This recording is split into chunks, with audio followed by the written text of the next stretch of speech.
Ficando viúvo aos 30 anos, Jason Corbett começa a procurar uma babá em tempo integral para cuidar de seus 2 filhos pequenos. É então que Molly, uma jovem atraente de 26 anos com aparência de modelo, responde ao anúncio. Seu perfil parece ideal. Deixando seu estado natal, Tennessee, ela vai ao encontro de Jason e seus filhos.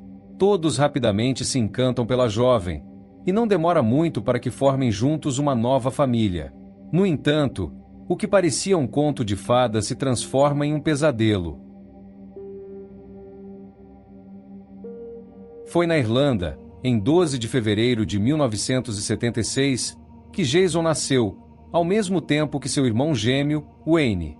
Ele cresceu em uma grande e amorosa família composta por 8 crianças. Seus pais não tinham muito dinheiro. Com 8 filhos para sustentar, o final do mês nem sempre era fácil, mas as crianças eram felizes e não lhes faltava nada. À medida que crescia, Jason se mostrava um jovem sério e responsável.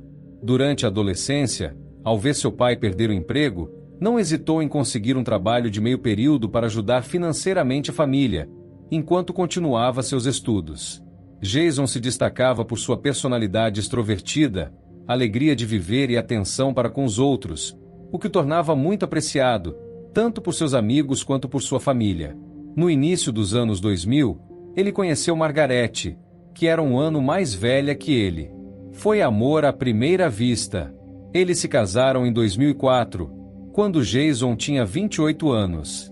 No mesmo ano, o casal teve seu primeiro filho, um menino chamado Jack, e 2 anos depois, em agosto de 2006, uma menina, Sarah, veio para aumentar a família. Vivendo um sonho, Jason e Margarete estavam muito apaixonados, felizes com seus filhos saudáveis e tinham muitos planos para o futuro. Infelizmente, uma tragédia terrível logo atingiria a família.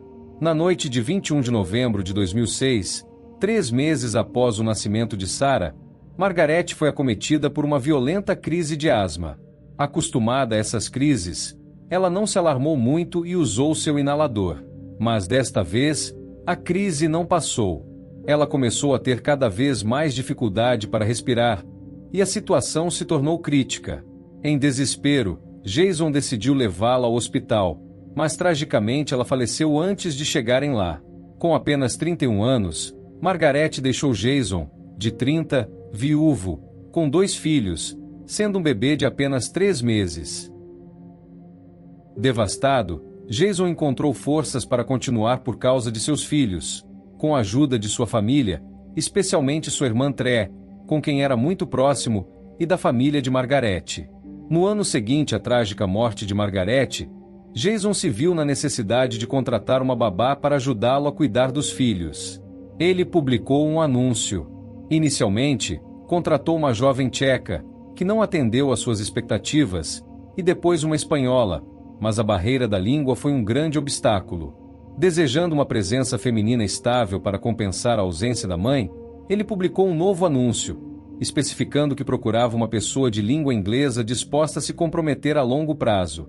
Assim, no início de fevereiro de 2008, ele recebeu a candidatura de Molly Martens, uma jovem americana de 25 anos com perfil ideal. Ela se apresentava como uma ex-nadadora olímpica, com vasta experiência com crianças, e mencionava ter trabalhado como professora e acolhido uma criança de 6 anos em sua casa. A jovem parecia ter o perfil perfeito. Depois de algumas trocas de e-mails, o acordo foi fechado, e em 10 de março de 2018, Molly embarcou para a Irlanda. Infelizmente, ela foi detida na alfândega, pois só tinha uma passagem de ida e não tinha visto de trabalho, então não pôde entrar na Irlanda. Ela voltou para os Estados Unidos, comprou uma passagem de ida e volta, e dessa vez foi autorizada a entrar no país. Um amigo de Jason a buscou no aeroporto e a levou até ele. Jason ficou um pouco reservado, pois Molly, com sua aparência impecável, loira, alta e magra, parecia mais uma modelo do que uma babá tradicional. No entanto, surpreendentemente, ela se deu muito bem com as crianças, e Jason logo se sentiu atraído pela jovem. Pouco tempo após sua chegada, ela e Jason se aproximaram, e uma história de amor começou. Algumas fofocas diziam que eles se tornaram íntimos logo na primeira noite. A convivência foi tranquila. Molly era doce e atenciosa, cuidava bem das crianças, que rapidamente se apegaram a ela. Ela logo se tornou a figura materna que eles tanto precisavam. Jason estava nas nuvens. Essa nova relação era como um raio de sol após a perda de sua amada Margarete, e ele finalmente se sentia feliz, vendo em Molly a companheira ideal. Alguns meses depois de sua chegada, Molly começou a sentir saudades de casa. Com o incentivo de Jason, ela decidiu visitar sua família nos Estados Unidos por algumas semanas. Durante sua ausência, eles mantiveram contato constante e trocavam e-mails regularmente. No entanto, Jason passou por um momento de dúvida. A relação havia se desenvolvido muito rápido, e ele percebeu que talvez não tivesse feito o luto completo por Margarete. Além disso, ele temia o impacto que uma possível separação de Molly teria sobre seus filhos, que poderiam perder novamente uma figura materna. Ele queria dar um passo atrás na relação. Molly não aceitou isso muito bem, mas chegaram a um acordo. Eles continuariam juntos, mas ela teria que se mudar e encontrar outro emprego. No entanto, quando ela retornou à Irlanda, as coisas não saíram como planejado, e ela continuou morando com Jason. Eles decidiram até se comprometer mais e formar uma verdadeira família. Molly, sentindo-se desconfortável na casa que Jason havia comprado com Margarete, o convenceu a vendê-la para que pudessem comprar uma nova, um lar só deles, para começarem do zero. Coincidentemente, a venda foi concluída no dia do 3º aniversário da morte de Margarete. Jason assinou o contrato de venda com o coração apertado, não conseguindo evitar a sensação de que isso poderia ser um mau presságio. 2 anos após a chegada de Molly na Irlanda, no Dia dos Namorados de 2010, Jason a pediu em casamento. Convencido de seu amor por ela e do carinho que seus filhos sentiam por ela, ele estava certo de que ela era a figura materna ideal para Jack e Sarah, que agora tinham 6 e 4 anos. Molly aceitou, mas seu desejo de voltar para os Estados Unidos crescia. Ela não se sentia totalmente integrada na Irlanda e deu um ultimato a Jason: ou ele a acompanhava e se casavam, ou o relacionamento acabaria. Profundamente apaixonado, Jason estava determinado a não perdê-la e decidiu segui-la para os Estados Unidos. Por sorte, ele conseguiu uma transferência de trabalho que lhe permitiu manter seu emprego. Assim, em 2011, a família se mudou para Winston-Salem, na Carolina do Norte, onde Jason comprou uma casa espaçosa, com 5 quartos e 3 banheiros, oferecendo um ambiente ideal para sua família. Logo depois, em 4 de junho de 2011, o casal se casou na cidade natal de Molly, em uma cerimônia magnífica. Jack e Sarah levaram as alianças e agora consideravam Molly como sua mãe, chamando-a assim há muito tempo. Após o casamento, tudo parecia ir bem. Os 4 formavam uma família feliz e unida, bem integrados em sua nova comunidade. Molly não trabalhava. Ela cuidava das crianças e compartilhava sua paixão pela natação, dando aulas na piscina municipal. Jason, por sua vez, era diretor em uma fábrica de embalagens, o que lhe proporcionava uma renda confortável para garantir o bem-estar da família. No novo bairro, o casal criou laços fortes com os vizinhos e eram muito queridos. Eles participavam de muitas festas e churrascos. Em 2015, Molly, com 32 anos, e Jason, com 39, comemoraram seu 4º aniversário de casamento. Na noite de 1º de agosto de 2015, Tom e Sharon, os pais de Molly, foram visitá-los. Residentes em Knoxville, no Tennessee, a mais de 5 horas de carro de Winston-Salem, eles passam a noite na casa da filha e do genro. Eles chegam um pouco tarde, por volta das 20h30. Jack, que tinha então 9 anos, está ausente, pois está na casa de um amigo. Ele não é esperado até mais tarde naquela noite. Tom e Sharon consideram as crianças como seus próprios netos, inclusive trazem presentes para cada um, uma raquete de tênis para Sarah e um taco de beisebol para Jack. No entanto, devido ao horário tardio, eles escolhem esperar até o dia seguinte para entregar os presentes. A família compartilha algumas pizzas para o jantar e, depois que Jack volta da casa de seu amigo, as crianças vão dormir, cada uma em seu quarto, localizado no 2º andar. Pouco depois, Tom e Sharon se retiram para o quarto de hóspedes, localizado no porão, enquanto Jason e Molly vão para o quarto deles, no primeiro andar, marcando o início de uma noite tranquila em família. Mais tarde naquela noite, o 911 recebe uma chamada de emergência. Do outro lado da linha está um homem, o pai de Molly. Ele relata que uma violenta briga estourou entre sua filha e seu genro Jason e que as coisas saíram dramaticamente do controle. Ele declara ao policial: "Eu intervim e acho que ele está em má condição. Precisamos de ajuda." Em seguida, revela ter golpeado Jason na cabeça com um taco de beisebol, justificando seu ato pelo fato de que Jason estava estrangulando Molly enquanto repetia: "Vou matá-la, vou matá-la." Uma equipe médica é imediatamente enviada ao local, mas, ao chegar, já é tarde demais para salvar Jason. A cena no quarto principal é de uma violência extrema. O chão e as paredes estão cobertos de sangue. Jason está caído no chão, com o crânio gravemente fraturado a ponto de seu cérebro estar visível.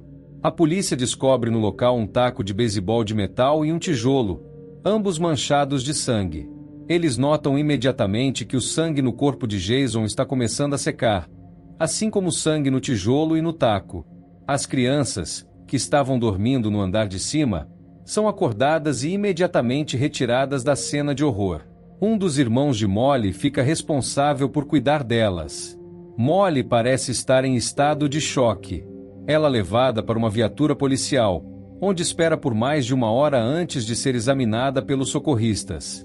Ela parece chorar, gritar, e fica constantemente tocando o pescoço e a garganta.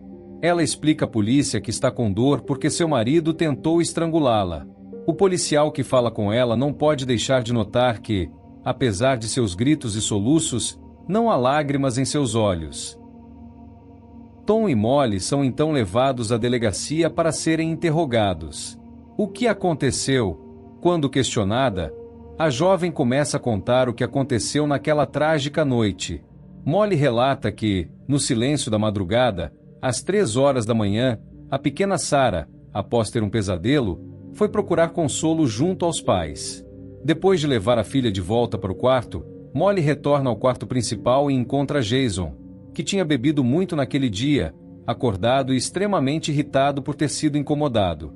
Uma briga começa, a tensão aumenta, e Molly descreve uma situação que rapidamente sai de controle, levando uma luta física durante a qual ela sente sua vida ameaçada por seu marido, que começa a estrangulá-la. Por sua vez, Tom relata aos investigadores a mesma versão da história de sua filha. Ele explica que ouviu barulhos vindos do quarto de hóspedes no porão e, preocupado, pegou o taco de beisebol de metal que seria para Jack e subiu as escadas. Ao abrir a porta do quarto de sua filha, descobriu Jason estrangulando Molly.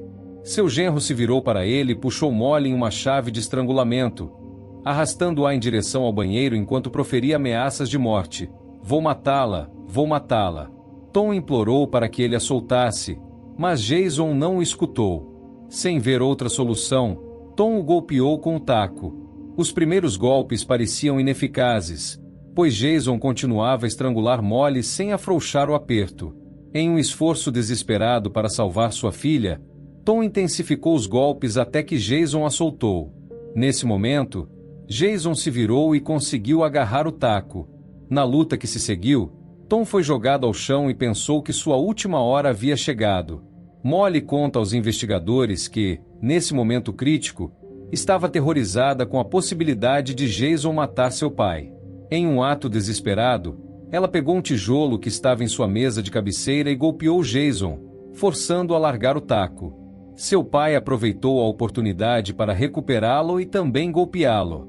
Tom, tomado por adrenalina e pânico, bateu em Jason até que ele caísse e não representasse mais uma ameaça. Molly afirma que seu pai matou Jason em legítima defesa, pois ele estava atacando-a. Ela alega que Jason estava agressivo e completamente bêbado naquela noite. Ela também revela que, por anos, foi vítima de abuso por parte de seu marido. Ele era violento, tanto física quanto psicologicamente com ela. Ela vivia um verdadeiro inferno e afirma que suportou todos esses abusos em silêncio, nunca contando nada porque tinha medo de perder a guarda dos filhos. Quando questionada sobre o motivo de ter um tijolo em seu quarto, sobre sua mesa de cabeceira, Ela explica que estava com as crianças planejando pintar tijolos para decorar a entrada da casa. Mas, como choveu nos últimos dias, ela trouxe o tijolo para dentro para evitar que se molhasse e o deixou ali. O pai de Molly, Tom, durante seu interrogatório, reconhece que não gostava muito de Jason, mas nunca tinha presenciado violência por parte dele contra sua filha no passado. No entanto, ele menciona que, em várias ocasiões, viu hematomas no corpo de Molly, embora não tenha feito a conexão com Jason. Assim como Molly, ele explica que Jason estava bêbado naquela noite e que havia bebido muito. Ele também expressa suas dúvidas sobre a morte de Margaret, a primeira esposa de Jason, sugerindo que as circunstâncias de sua morte não eram muito claras e que Jason poderia ter tido algo a ver com isso. Eu não tinha mencionado antes, mas é importante saber que Tom é um ex-agente do FBI. Depois de servir por mais de 30 anos ao governo, ele agora está aposentado. Portanto, ele não é qualquer um, e seu testemunho não é tratado de forma leviana. Depois de serem interrogados, Molly e seu pai são liberados da delegacia. A investigação continua. 3 dias após o incidente, as crianças, Sarah e Jack, com 7 e 9 anos, respectivamente, são interrogadas pelos serviços competentes. Mostrando coragem, eles respondem às perguntas dos investigadores separadamente. Ambos fornecem a mesma versão dos eventos. Eles descrevem seu pai como sendo violento com a mãe, tanto verbalmente quanto fisicamente. Sarah conta que acordou e mencionou que sua mãe não queria acordar o pai por medo de que ele ficasse bravo. Jack testemunha já ter visto seu pai usando força física contra sua mãe. Ambos confirmam que tinham planos de pintar o tijolo que Molly trouxe para dentro para protegê-lo da chuva. Finalmente, quando perguntado o que Molly lhes pediu para dizer, Sarah especifica que sua mãe disse para contar toda a verdade. Sharon, a mãe de Molly, é quem informa os irmãos de Jason sobre a terrível notícia no dia seguinte ao incidente. Ela o chama para dizer que Molly e Jason brigaram, que Molly bateu em Jason e que ele bateu a cabeça e morreu. Chocados, a família quer falar com Molly, mas Sharon não permite. Eles decidem, então, comprar imediatamente uma passagem para os Estados Unidos. Chegam alguns dias após o incidente, na Carolina do Norte, e são imediatamente interrogados pelos investigadores. Para eles, Jason nunca foi um marido abusivo e violento. Eles estão convencidos de que Molly o matou friamente em um ato premeditado.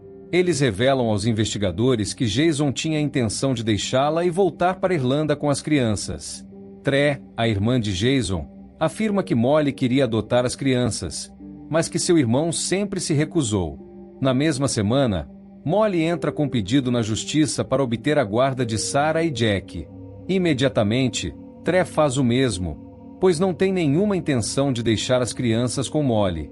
Descobre-se que Jason havia feito um testamento estipulando que, em caso de sua morte, ele queria que Tre cuidasse das crianças.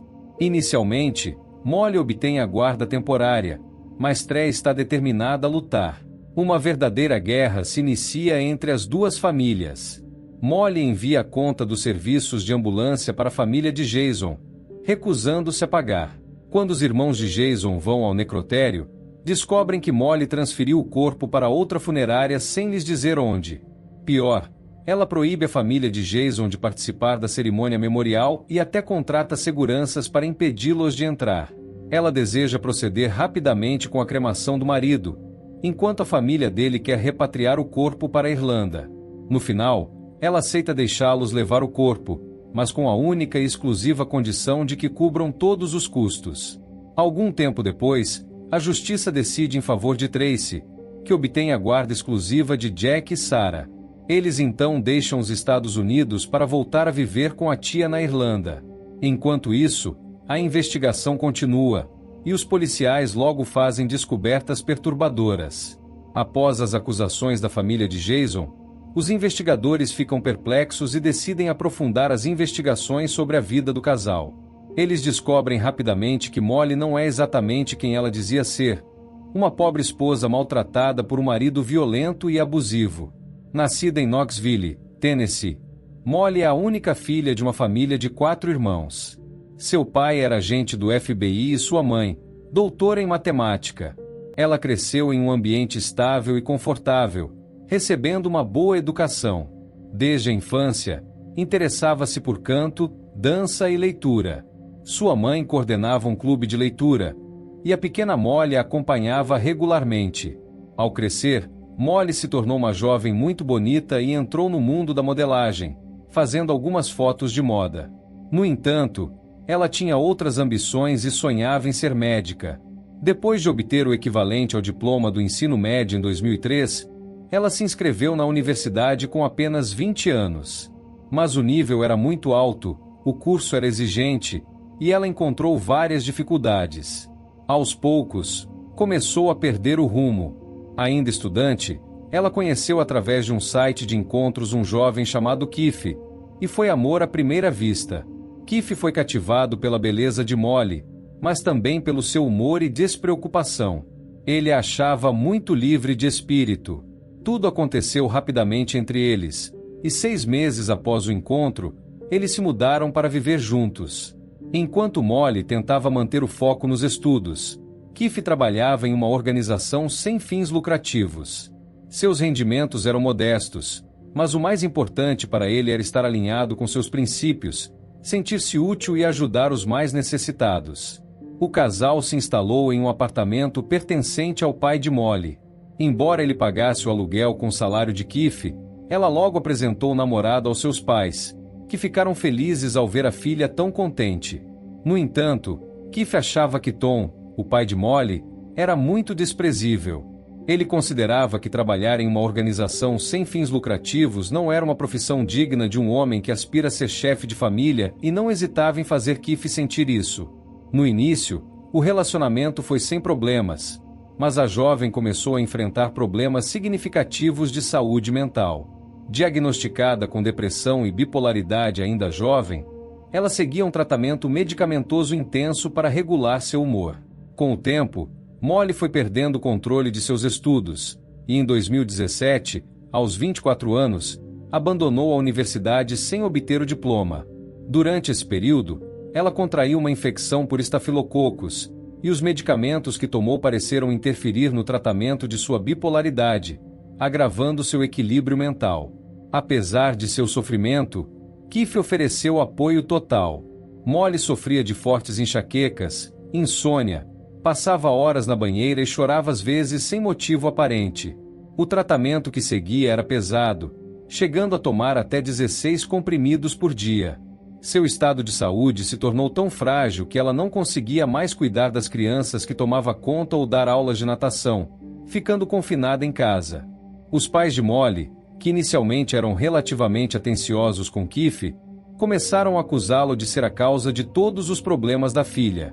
Keith, por sua vez, esforçou-se ao máximo para ajudá-la a superar as dificuldades e melhorar sua condição. Molly estava extremamente deprimida e desejava ficar noiva de Keith, o que ele aceitou, na esperança de que isso melhorasse seu estado. Mas não houve mudança. Mais tarde, ela expressou o desejo de ter um filho, mas Keith não concordou, citando as dificuldades financeiras e o estado de saúde de Molly como razões pelas quais não era o momento certo. Além disso, devido ao pesado tratamento, ele temia os riscos potenciais para uma gravidez. Apesar de seu humor instável, Molly insistia, afirmando que as crianças eram sua única fonte de felicidade. Keith descobriu, por várias vezes, que ela não estava tomando regularmente a pílula anticoncepcional. Quando a confrontou, ela sempre encontrava uma boa desculpa para justificar os esquecimentos. No verão de 2007, ela acabou engravidando, mas logo sofreu um aborto espontâneo. Ela ficou devastada. Nos meses que se seguiram, seu estado piorou a ponto de seus pais decidirem interná-la em um hospital psiquiátrico em fevereiro de 2008. Depois de receber um novo tratamento, seu estado melhorou e ela teve alta após 4 dias, voltando a viver com Keith. No final de fevereiro, ela anunciou sua intenção de ir para a Europa trabalhar como babá para um viúvo na Irlanda, insistindo que era apenas uma experiência temporária. Keith ficou chocado, pois não achava que seu estado fosse compatível com uma mudança para o exterior ou para um trabalho com crianças. No entanto, determinada, Molly fez as malas e deixou os Estados Unidos rumo à Irlanda no início de março. Ele nunca mais a veria. 10 dias depois, ela o contatou para dizer que estava terminando o relacionamento e não voltaria. O resto da história, você já conhece. Os investigadores logo descobriram que Molly tinha uma tendência a mentir. Quando se apresentou a Jason, lembre-se, ela afirmou ter um diploma universitário, ser nadadora olímpica, ter experiência como professora e ter sido família de acolhimento para um garoto de 6 anos. No entanto, tudo isso era mentira. Ela nunca obteve o diploma, nunca deu aulas para crianças, nunca participou dos Jogos Olímpicos e nunca foi uma família de acolhimento. Na verdade, ela era uma jovem com distúrbios mentais, recém-saída de um hospital psiquiátrico. Ela manteve em segredo seus problemas de saúde mental e não mencionou que estava em um relacionamento há anos e que até estava noiva. Os familiares de Jason notaram que ela era bastante reservada sobre sua vida nos Estados Unidos e sempre evitava perguntas sobre seu passado. Entre Jason e Molly, tudo aconteceu muito rápido, rápido demais. Embora a relação estivesse avançada e as crianças tivessem se apegado a ela, Molly começou a mostrar mudanças de humor. Para o público, a família parecia feliz, mas na realidade, o casal enfrentava grandes dificuldades durante o casamento. A família e os amigos de Jason perceberam que Molly não parecia bem, apesar de o casamento ter sido, teoricamente, o dia mais feliz de sua vida. Seu humor era instável. Quando descobriu que um dos sobrinhos de Jason, que tinha alergia alimentar, comeu no McDonald's, ela teve uma crise e se isolou para chorar. A família de Jason, chocada com seu comportamento, viu Jason triste, e seu melhor amigo até sugeriu que ele cancelasse o casamento e voltasse para a Irlanda. No entanto, ele respondeu que não podia fazer isso, pois estava comprometido, e as crianças gostavam muito de Molly, sendo muito próximas a ela. A família de Jason também descobriu que Molly havia afirmado ser amiga de Margarete, sua primeira esposa, antes de sua morte, o que era completamente falso, pois ela nunca a conheceu. Com o passar dos anos, a relação entre Molly e Jason se deteriorou cada vez mais. Ele ficou desconcertado com o comportamento estranho de sua esposa, que insistia em adotar as crianças, algo que ele recusava categoricamente. Molly acabou consultando um advogado, dizendo que seu marido era abusivo. O advogado aconselhou-a a agravar suas discussões. Se conseguisse provar que ele era violento e um mau pai, isso poderia ajudá-la a obter a guarda das crianças. Então, ela instalou dispositivos de gravação por toda a casa e conseguiu capturar alguns momentos que não favoreciam Jason. Uma das gravações, feita durante um jantar, mostrava Jason zangado e desdenhoso com ela. Outra, feita em dezembro de 2013, o mostrava voltando de uma festa visivelmente embriagado, irritado ao encontrar a porta trancada. Ele tocou a campainha várias vezes e, após algum tempo, ela abriu a porta e se desculpou. No entanto, mais uma vez, ele demonstrou desprezo por ela e parecia nervoso. 2 anos depois, em 2015, pouco antes da tragédia, as tensões entre eles atingiram um ponto crítico, e Jason estava pensando em deixá-la para voltar à Irlanda com as crianças. Ele desconfiava tanto dela que escondeu seus passaportes, temendo que ela os fizesse desaparecer para impedir sua partida. A evolução da investigação revela incoerências entre a versão de Molly e seu pai e as evidências encontradas na cena do crime. Primeiramente, quando os socorristas chegam, embora o quarto esteja coberto de sangue, Molly e seu pai têm muito pouco sobre eles. Eles têm apenas alguns pedaços de carne em suas roupas. Além disso, embora ambos afirmem ter lutado com Jason, nenhum deles tem sinais de luta, nenhuma escoriação, nenhuma equimose. Jason era um homem grande e forte. Se realmente tivesse se envolvido em uma briga, pelo menos deveria ter algumas marcas, mas não é o que acontece. 24 horas depois, na autópsia, é revelado que ele morreu por um trauma contuso, com múltiplas lacerações, contusões e fraturas no crânio. O médico legista indica que Jason recebeu vários golpes, mesmo após sua morte, sem conseguir determinar o número exato. O relatório toxicológico indica que ele tinha um nível de álcool no sangue muito baixo, 0,0 gramas, o que contradiz a versão de Molly e Tom, segundo a qual ele estava bêbado quando supostamente atacou Molly. Também é encontrada em seu corpo a presença de trazodona, um antidepressivo que pode ser usado como tranquilizante. Os investigadores descobrem que o médico havia prescrito este medicamento para sua esposa alguns dias antes de sua morte. Mais de 4 meses após sua morte, Molly e seu pai Tom são presos e acusados de homicídio em segundo grau. Antes de sua prisão, ela posta uma mensagem no Facebook para os filhos. Rezo para que um dia vocês possam se lembrar com verdade e clareza de certos eventos da sua vida. Vocês são meu coração e minha alma, meu sol e minha felicidade, e eu sempre os amarei. Algumas horas após as acusações, ela publica uma nova mensagem no Facebook expressando sua incredulidade. Não consigo acreditar no nível de calúnia, assédio, mentira e corrupção absoluta. A verdade não importa. O julgamento é marcado para 17 de julho de 2017 e, após pagarem uma fiança de $200 mil, eles são liberados da prisão. Molly concede uma entrevista à ABC, onde apresenta sua versão dos fatos, afirmando que estava em um relacionamento abusivo e que é inocente. A família de Jason se sente aliviada com a acusação, temendo que eles escapassem sem condenação. Enquanto isso, Jack e Sarah, que agora vivem na Irlanda com sua tia, mudam suas declarações. Eles agora afirmam que o pai não era violento e que foram manipulados para mentir. Na abertura do julgamento, Molly e Tom se declararam não culpados. O juiz anuncia que as declarações das crianças não serão usadas como prova. O promotor sustenta que Jason foi brutalmente assassinado, apresentando várias evidências em apoio. As manchas de sangue e suas trajetórias contradizem a versão dos fatos de Molly e de seu pai.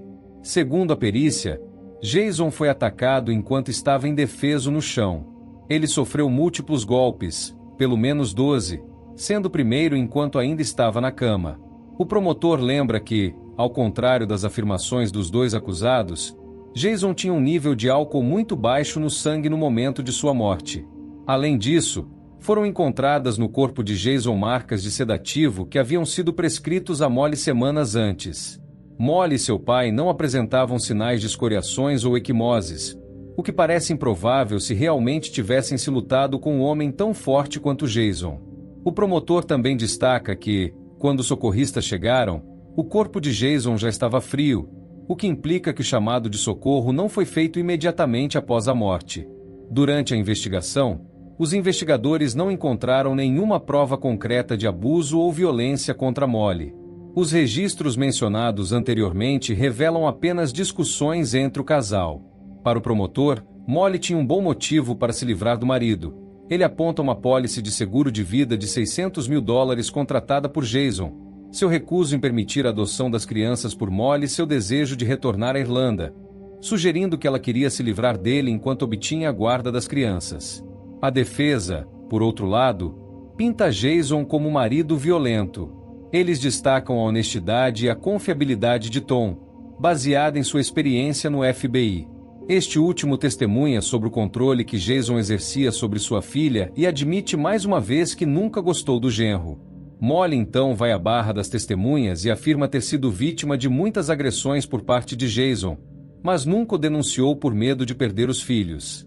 Ela explica que naquela noite, a única diferença foi que seu pai estava presente para defendê-la.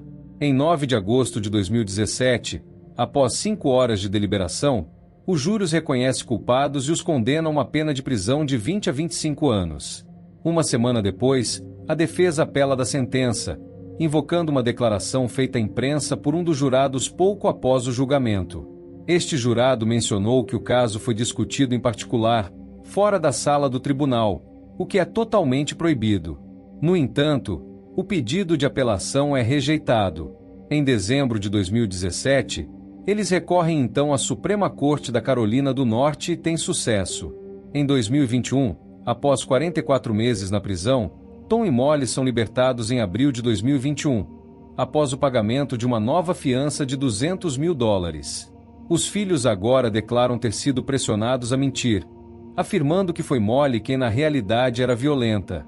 O novo julgamento está previsto para novembro de 2023, mas logo antes, em outubro de 2023, Molly e seu pai chegaram a um acordo com o promotor, evitando assim um novo julgamento.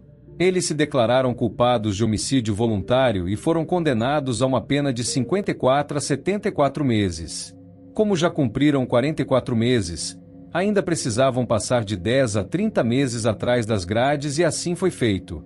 Uma informação recente revela que Molly foi liberada da prisão em 27 de junho de 2024, enquanto seu pai Tom saiu mais cedo, em 6 de junho, ou seja, 7 meses após seu retorno à prisão. No total, eles passaram 4 anos e 3 meses atrás das grades. Hoje, Jack e Sarah têm respectivamente 20 e 18 anos. Eles foram adotados pela tia e ainda residem na Irlanda. Jack iniciou uma carreira como compositor e cantor, enquanto Sarah, apaixonada por literatura, escreveu um livro para crianças chamado Annuli e a Perda do Pai, com o objetivo de ajudar as crianças a superar o luto. Ela expressa seu desejo de ajudar outras crianças que enfrentam períodos difíceis. A irmã de Jason também escreveu um livro sobre o caso, intitulado Meu Irmão Jason. A libertação antecipada de Molly de seu pai deixou os filhos e a família de Jason com um sentimento de injustiça. Eles declararam à imprensa estarem profundamente afetados e desanimados com a situação. Provavelmente nunca saberemos o que realmente aconteceu naquela noite. Jason estava saindo de um luto doloroso e estava sozinho com 2 crianças pequenas quando Molly chegou à sua vida. Tudo aconteceu muito rápido. Ela se apresentou da melhor forma, não hesitando em esconder seus problemas mentais e mentir sobre seu passado. Molly estava fragilizada, acabava de sair de uma internação psiquiátrica, provavelmente se sentia incapaz. Ela tinha fracassado nos estudos e não sabia que direção dar à sua vida. Quando estava com Jason, ela queria ter um filho, e tentou ficar grávida dele sem que ele soubesse, mas teve um aborto espontâneo. Provavelmente isso foi para ela o fracasso de mais uma tentativa. Ela deve ter sentido a necessidade de mudar de vida, de mudar de ambiente, de recomeçar. Acho que quando ela chegou à família de Jason, sentiu que havia encontrado um propósito em sua vida, tornando-se a nova mãe de Jack e Sarah. Infelizmente, imagino que quando Jason percebeu suas mentiras e seus problemas mentais, ele já estava profundamente envolvido com ela, assim como suas crianças, que ele amava muito. Ele então não ousou terminar esse relacionamento tóxico, e as coisas só pioraram até o trágico fim, afirmou a família de Jason. No entanto, Jason tentou proteger seus filhos, recusando que sua esposa os adotasse. Ele desconfiava dela e estava considerando a possibilidade de deixá-la para voltar à Irlanda com Jack e Sarah, algo que Molly não poderia aceitar. É plausível pensar que, apesar das tensões, Jason não era o marido abusivo e violento descrito por Molly. Ela tentou gravar Jason para obter provas de violência e, assim, obter a guarda das crianças. Se ela tivesse realmente provas incriminadoras, é provável que não tivesse hesitado em pedir o divórcio e iniciar o processo para obter a guarda das crianças. Durante o julgamento, o promotor sugeriu que Molly já havia tentado envenenar Jason colocando medicamentos em um mojito, o que, segundo ele, indicaria que ela tentava se livrar dele. Não seria surpresa para mim que ela tenha sido a responsável pela morte de Jason, e que, ao descobrir isso, seu pai, que era agente do FBI, tenha tentado encobrir a filha, transformando o assassinato em legítima defesa e se acusando no lugar dela. Jason estava frio quando os socorristas chegaram, então é plausível que eles tenham manipulado a cena do crime, com Tom batendo em Jason post-mortem com um bastão. Foi provado que ele recebeu vários golpes depois de sua morte. Provavelmente, Molly, para justificar o assassinato diante de seu pai, lhe contou que seu marido, bêbado, a atacou. Acreditando em sua filha, Tom manteve essa versão para encobri-la.